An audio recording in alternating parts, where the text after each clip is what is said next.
Take it all 유튜브 넘버원 축구 분석 전문 채널 골 때리는 TV 배팅맨입니다. 자, 축구 토토 승무패 28회차 결과 1등이 또다시 나오지 않으면서 2월 금액만 무려 23억이 되면서 다음 주말 축구 토토 승무패 29회차의 경우는 1등 당첨 예상 금액이 아마 40억에 가깝지 않을까 예상이 되고 있습니다. 초대박 인생 역전의 회차가 돌아오는 만큼 한 주 동안 열심히 준비해 보도록 하겠고, 29회차의 경우는 프리미어리그와 분데스리가 경기들로 이루어져 있기 때문에 오늘 축구토토 승무패 28회차 결과 복귀 영상은 프리미어리그 경기 결과들로만 말씀을 드려보도록 하겠습니다. 주중에는 따로 업로드되는 영상 없이 29회차 최종픽 분석에 매진을 해보도록 하겠고, 주중 분데스리가 경기는 없고 프리미어리그 경기가 화요일에 토트넘 대 노팅엄, 수요일에 맨시티 대 아스톤빌라, 목요일에 아스날 대 크리스탈 팰리스 경기가 있기 때문에 주중 리그 경기가 끝난 목요일에 골대법으로 폴더스 줄이기 정리본 멤버십분들 전용으로 유튜브 커뮤니티에 이미지 올려드리도록 하겠습니다. 그리고 굉장히 유익하고 예리한 분석 내용으로 금요일에 최종픽 영상 업로드할 예정이니까 그 전까지 한 달에 4,990원 굉장히 저렴한 금액으로 골 때리는 TV 멤버십 가입 안 하시는 분들께서는 필히 가입을 하셔서 목요일에 골대법 정리본도 확인을 하시고 금요일에 업로드되는 최종픽 영상 1번부터 14번 경기 모든 경기를 중간에 광고 없이 쭉 시청하시는 걸 추천드립니다. 자, 그러면 바로 본론으로 들어가서 축구토토 승무패 28회차 프리미어리그 경기들 결과가 어떻게 나왔는지 한번 쭉 말씀을 드려보는 시간 가져보도록 하겠고, 영상 시작 전에 좋아요 한 번씩 눌러주시는 거 잊지 마시고, 아직 구독 일부러 안 누르고 변태처럼 막 몰래 오셔서 시청하시는 분들이 계시던데 그러지 마시고 좋아요와 응원의 댓글, 구독, 알람 설정까지 한마디로 조댓말 꼭 해주시면 감사하겠습니다. 누르셨으면 시작해 보도록 하겠습니다.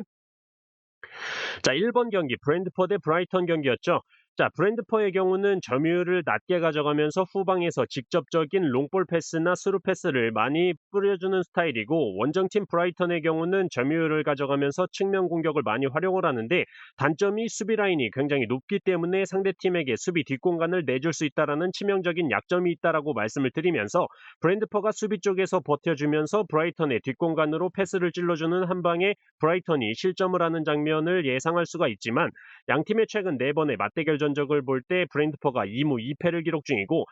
최근 맞대결 기록을 보면 브라이턴의 슈팅이 무려 브랜드포의 3배를 기록했었고, 브랜드포 골키퍼의 선방 횟수가 8번인 것으로 볼 때 브라이턴이 수비 라인을 높이 끌어올려서 상대 진영부터 압박과 공격적인 수비를 하는 전술이 브랜드포에게는 잘 먹히는 것 같다라고 예상을 하면서, 패턴적으로도 브랜드포가 이번 시즌 최다 연속 무승부인 2연속 무승부를 기록 중인데 맞대결 전적도 최근 2연속 무승부를 기록 중이라는 점, 그리고 골대법 계산 결과 역시 무승부 확률이 가장 낮게 계산됐던 경기였기 때문에 투픽으로 선택을 한다면 당연히 브랜드포의 승패 투픽을 선택하는 게 맞는데,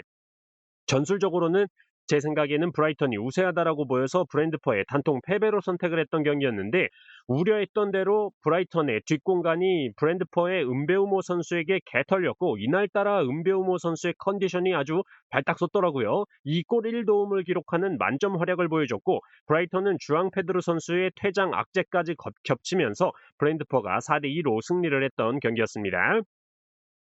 자, 이번 경기 크리스탈 팰리스 대 본머스였죠. 자, 이 경기는 양팀 모두 상대팀에게 점유율을 내주면서 롱볼 패스로 공격 전개를 자주 보여주는 팀끼리의 대결이지만, 공격적인 측면에서는 이번 시즌 득점 기록도 본머스가 높고 실제 득점에서 기대 득점 값을 뺀 XGDF 값도 본머스가 좀 더 우세하기 때문에 공격적인 부분에서는 본머스가 우세하다라고 말씀을 드렸었던 경기였습니다. 그러나 크리스탈 팰리스 같은 경우가 이번 시즌 점유율 17위로 굉장히 낮은 점유율을 보여주는 팀이기 때문에 본머스가 오히려 점유율을 높게 가져가면서 기존에 보여주던 공격 패턴이 잘 안 나올 수 있는 경기다라고 말씀을 드리면서, 본머스가 경기를 주도하겠지만 득점이 안 나오는 상황이 될 것이다라고 예상을 했었고, 크리스탈 팰리스의 경우가 이번 시즌 세트피스 득점이 프리미어리그 공동 1위를 기록 중이기 때문에 세트피스 실점 4위를 기록 중인 본머스가 세트피스 한 방에 패배할 수 있는 그림도 나올 수 있다라고 보고 있어서 이 경기는 크리스탈 팰리스의 승무 투픽으로 선택을 했던 경기였는데 크리스탈 팰리스의 크리스 리차즈 선수가 퇴장을 당했음에도 불구하고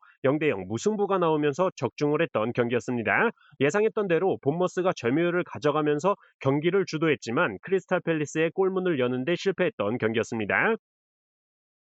자, 3번 경기 에버턴 대 맨시티. 자, 이 경기는 에버턴이 모예스 감독 선임 이후에 굉장히 잘 나가고 있다. 골키퍼 조던 픽포드를 포함한 후방 빌드업을 통해서 상대팀의 전방 압박을 분산시키고 중원에서 패스 연결로 공격 전개하는 모습을 많이 보여주고 있다라고 말씀을 드렸고 롱볼과 빠른 전환 공격으로 상대 수비를 공략하고 측면 공격 자원들이 중앙으로 침투하면서 풀백들이 측면으로 오버래핑하면서 공간을 만들어내는 모습을 볼 수가 있다라고 말씀을 드렸었죠. 반면에 상대팀 맨시티의 경우는 기본적으로 점유율을 높게 가져가면서 빌드업을 보여주는 팀이라서 점유율을 완전 내주고 경기를 플레이하는 에버턴을 상대로 고전할 수 있다. 전술적으로 완전 반대팀끼리의 경기이기 때문에 저는 이 경기 어떤 결과도 나올 수 있다라고 판단이 들어서 에버턴의 승무패로 지우개 찬스를 썼던 경기였는데 결과적으로는 에버턴이 0대2로 패배를 기록하긴 했지만 경기 실제로 보신 분들은 왜 승무패로 지우개 찬스를 써야 되는 경기였는지 아실 거라고 생각을 합니다. 후반 84분 맨시티의 니코 오라일리 선수의 골이 나오기 전까지 에버턴이 얼마나 많은 위협적인 장면들을 맨시티를 상대로 보여줬었는지 왜 최근에 경기력이 좋은지를 보여줬던 경기였는데 29회 차에는 에버턴과 맨시티가 들어와 있지 않아서 여기까지만 말씀드리고 넘어가 보도록 하겠습니다. 자, 4번 경기 웨스트햄 대 사우스햄튼 경기였죠. 자, 기본적으로 웨스트햄의 경우가 이번 시즌 XGDF 값이 프리미어리그 19위를 기록 중으로 18위인 사우스햄튼보다도 기대 득점 대비 실제 득점이 안 터져주고 있는데 웨스트햄이 홈 기준으로만 보면 XGDF 값이 12위 수준으로 올라오는 모습을 볼 수가 있고 사우스햄튼은 어웨이 기준으로만 보면 XGDF 값이 19위로 떨어지는 기록을 볼 수가 있다 말씀을 드렸었고 기본적으로 기대 득점 값이 웨스트햄이 높기 때문에 찬스 자체가 사우스햄튼보다는 웨스트햄이 많다라고 말씀을 드렸었죠. 또한 이미 강등이 확정된 사우스햄튼이 원정 경기라면 더더욱 동기부여가 떨어지는 경기가 되지 않을까 생각을 해서 이변의 가능성이 좀 현저히 떨어져 보여서 웨스트햄의 승리 투표율이 이렇게 몰리는 건 어쩔 수 없는 것 같다라고 말씀을 드렸던 경기였는데 1대0으로 앞서고 있던 웨스트햄이 후반 로즈 타임인 93분에 사우스햄튼의 우고 시우쿠 선수에게 극장 동점골을 내주면서 무승부를 기록을 하면서 이변이 터졌던 경기였습니다. 사우스햄튼이 강등은 됐어도 아예 경기를 포기하는 수준은 아니구나라는 걸 느꼈는데 29회 차는 풀럼을 상대해야 되는 사우스햄튼이기 때문에 아마도 사우스햄튼에게는 굉장히 힘든 경기가 되지 않을까 예상이 되네요. 자, 5번 경기 아스톤 빌라 대 뉴캐슬이었죠. 자, 최근 양 팀의 경기력이 너무나도 좋기 때문에 뭐 솔직하게 말씀을 드릴 때 승무패 지우개 찬스를 쓰실 수 있는 분들은 마음 편하게 쓰시라고 말씀을 드렸던 경기였습니다. 다만 이 경기 뉴캐슬의 승리는 선택하고 싶지 않다라고 말씀을 드리면서 그 이유로 홈팀 아스톤 빌라에 정배당이 들어와 있는데 투표율은 뉴캐슬에 몰리고 있는 상황이 수상하다라고 말씀을 드렸죠. 최근 득점력이 폭발하고 있는 뉴캐슬이기 때문에 당연히 투표율이 뉴캐슬 쪽으로 몰릴 수는 있다라고 생각이 들지만 이걸 더 잘 아는 새끼들이 배당을 책정하는 새끼들일 텐데 아스톤 빌라에 정배당을 줬다라는 건 냄새가 난다라고 말씀을 드렸죠. 또한 뉴캐슬의 경우가 이번 시즌 원정에서 역배당을 받았던 적이 4번이 있는데 1무 3패로 승리를 기록한 적이 없고 홈팀 아스톤 빌라의 경우는 홈에서 정배당을 받았을 때 6승 6무로 패배를 기록한 적이 없다라는 점에서 적어도 아스톤 빌라의 패배는 없겠구나 말씀을 드렸던 경기였고 이번 시즌 최다 연승인 4연승을 기록 중인 아스톤 빌라이기 때문에 컨디션이 좋은 양 팀이 사이좋게 무승부가 나오면서 아스톤 빌라의 연승이 한번 끊길 타이밍이지 않나 예상을 해서 단통 무승부로 선택을 했던 경기였는데 아스톤 빌라가 뉴캐슬을 압살하는 모습을 보여주면서 4대1 대승을 기록했고 이번 시즌 최다 연승인 5연승을 기록한 경기였습니다. 첫 번째 골은 경기 시작하자마자 아스톤 빌라의 와킨스 선수의 슈팅이 수비 맞고 들어가면서 굴절 뽀록골이 터졌고 그 후에 뉴캐슬의 파비안 셰어 선수의 헤딩 동점골이 터지면서 팽팽하게 가나 싶었는데 뉴캐슬이 수비 뒷공간을 노출하면서 뛰어들어가는 아스톤 빌라의 이안 메센 선수를 완벽하게 놓쳤고 득점으로 연결을 하면서 2대1 그리고 후반전에 교체 투입된 제이콥 렌지 선수가 측면에서 낮은 크로스를 올렸는데 뉴캐슬의 댄번 선수 발에 맞고 들어가는 자책골로 3대1 역시 교체 투입된 아스톤 빌라의 오나나 선수의 골까지 터지면서 4대1 아스톤 빌라의 대승이 나왔던 경기였습니다. 다만 아스톤 빌라는 29회 차에 안 들어와 있고 뉴캐슬은 홈에서 입스위치를 맞이하는 일정이기 때문에 지난 맞대결 입스위치 원정에서 0대4 대승을 기록했던 뉴캐슬이기 때문에 홈에서는 더 무난한 결과를 보여줄 수 있지 않을까 생각이 되네요.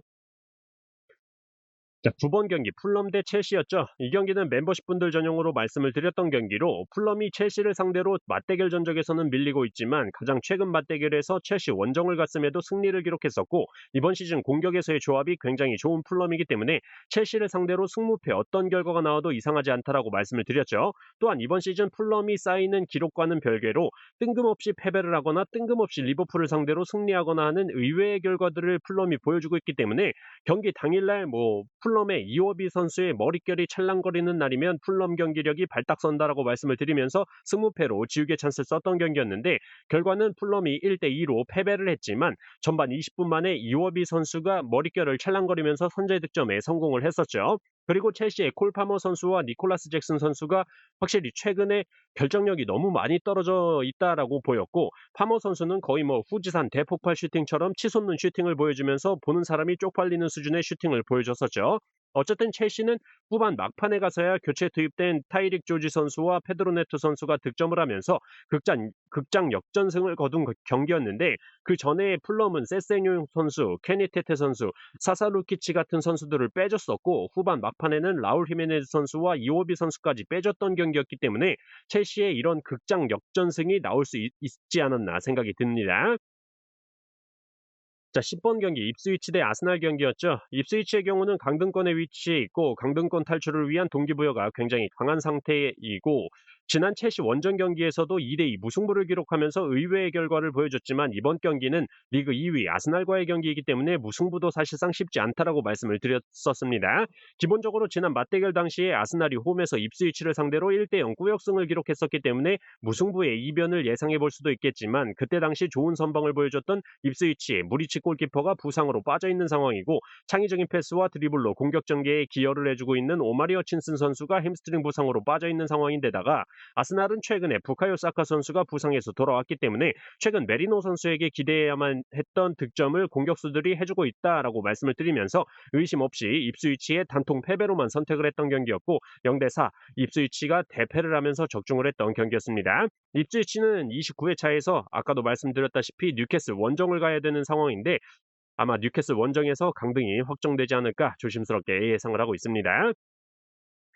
자, 11번 경기 맨유 대 울버햄튼 경기였죠. 맨유는 아모린 감독이 리그는 현재 14위로 희망이 없기 때문에 유로파 우승에 올인해서 챔피언스 리그 진출을 목표로 해야 되기 때문에 남은 리그 경기는 어린 선수들 위주로 구성을 하겠다. 팬들도 이해를 해달라라고 말했기 때문에 이 경기 맨유의 승리는 없다라고 말씀을 드렸었고 아무래도 울버햄튼의 경우가 11경기째 승패에 관계없이 지속적으로 득점에 성공을 하고 있다는 점과 마테우스 쿠냐 선수가 징계에서 복귀하자마자 지난 토트넘과의 경기에서 득점을 기록했었다라는 점 현재 리그 4경기 연승을 달리면서 상승세를 탔기 때문에 맨유의 무패 투픽에서 고민을 하다가 맨유가 이번 시즌 홈에서 정배당을 받았을 때 6승 5패로 무승부를 기록한 적이 없다라는 점에서 맨유의 단통 패배로만 선택을 했던 경기였고 역시 0대1로 맨유가 패배를 하면서 적중을 했던 경기였습니다. 맨유는 아무린 감독이 말했던 대로 좌측면 미들 자원에 18살 해리 아마스, 왼쪽 측면 수비에 20살 프레드릭슨, 후반에 교체 투입된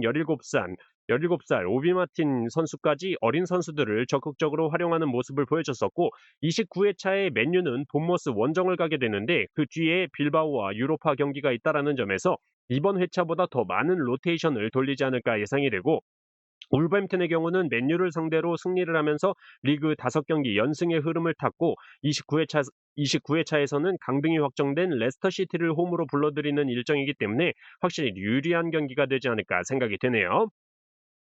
자, 이렇게 축구토토 승무패 28회 차 프리미어리그 경기 결과들에 대해서 쭉 말씀을 드려봤습니다. 참고하셔서 다음 회차 분석하실 때 도움되시길 바라겠고 서두에 말씀을 드렸듯이 주중에는 목요일에 멤버십분들 전용으로 29회차 골대법으로 폴더 수줄이기 정리본 유튜브 커뮤니티에 업로드 예정이고 최종픽 영상은 금요일 밤 업로드 예정이니까 많은 관심 부탁드리도록 하겠습니다. 오늘 하루도 수고하셨습니다. Take it all.